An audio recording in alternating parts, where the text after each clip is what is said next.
This is for the person who told me recently that Muslims have every right to be offended by Western culture. Of course they do. All I'm saying to offended Muslims is do us all a favour and keep it to yourself, because nobody likes a crybaby.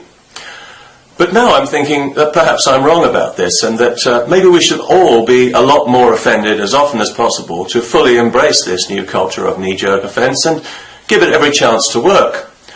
After all, we in the West have many more reasons to be offended by the religion of peace than it has to be offended by us.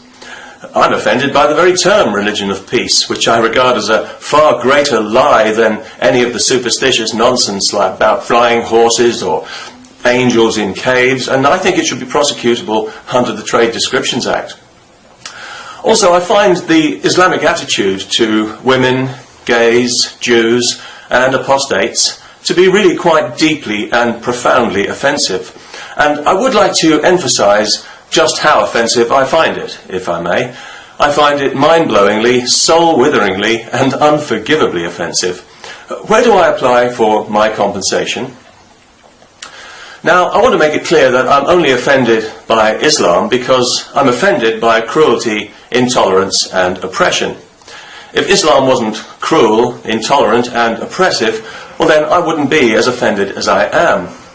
Obviously I would still be somewhat offended because Islam would still be pushy, confrontational, demanding and threatening. If it wasn't pushy, confrontational, demanding and threatening, I wouldn't be as offended as I am.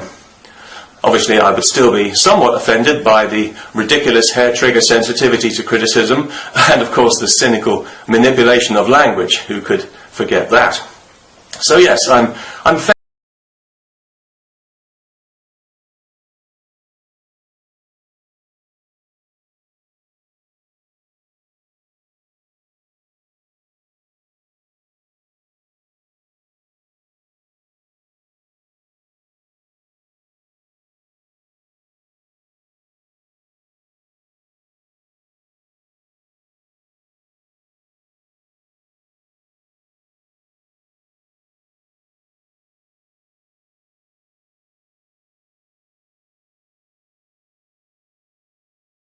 Is that religious freedom or is that child abuse? And at what precise point does one become the other, without the Catholic Church being involved? I'm offended by the dozens of Sharia courts in Britain that are allowed to treat women by law as less than fully human, and by the thousands of genital mutilations, not one of which has ever been punished despite carrying a theoretical 14-year prison sentence. And I'm offended and embarrassed in equal measure by the deafening silence on these matters from progressive Western feminists who think we shouldn't impose our values on Muslim women because that's the job of Muslim men. I'm offended that anyone who burns a Quran in Britain will go to prison, but if they burn a Bible, they won't.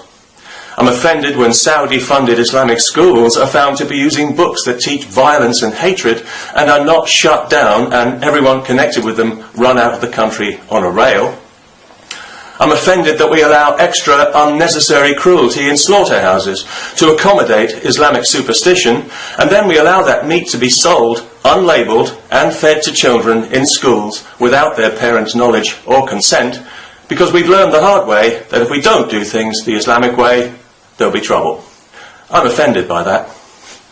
I'm offended that publishers won't touch certain books or that the media won't reproduce certain images because they're afraid of Muslim violence. And I'm doubly offended by our society's cowardly, tacit acceptance of this. I'm personally deeply offended by anyone who thinks I'm stupid enough to think I should give a damn about their carefully manufactured feelings, especially when it comes to the cultural terrorists' favourite word, Islamophobia, which is Islamic shorthand for free speech, secular democracy and common sense.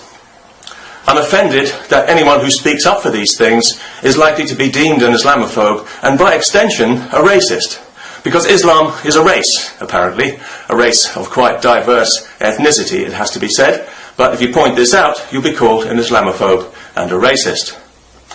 Yet we know that racism is driven by fear and insecurity, which manifest themselves in things like intolerance, supremacism and separatism. Precisely the qualities we've come to associate with the religion of permanent offence, the one that likes to label everybody else mentally ill. If Islam is a race, and either it is or it isn't, let's make up our minds, shall we? Then Islamic supremacism is racism, and Islam is the most racist ideology on the planet. On the other hand, if it's not a race, then criticising it is not racist. So what's it going to be, people? Racist or not racist? Answers on a postcard to the racists at the East London Mosque, an institution which you won't be surprised to hear offends me. Indeed, whenever I hear, as I often do, about a visiting preacher at that place calling for death to gays and not being immediately arrested and deported with a firecracker up his arse, I'm offended to the point of virtual apoplexy.